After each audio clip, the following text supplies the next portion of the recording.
আসসালামু আলাইকুম গাইস। দেখেন মরুভূমির ভিতরে পিঁপড়াগুলো কত ক্ষুধার্ত। আমি এক টুকরো ডিমের কুসুম দিছি। পিঁপড়ার গোল আছে একটা সাপের মতো কি যেন ও আসছে। দেখেন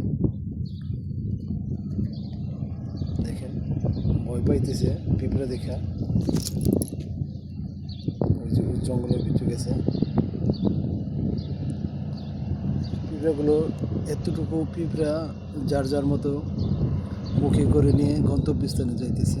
এই যে এদিকে ওদের গন্তব্যস্থান দেখেন, ওই জঙ্গলের ভিতরে যাইতেছে যার যার মতো মুখে করে খাবার নিয়ে জঙ্গলের ভিতরে যাইতেছে ওদের বাসা।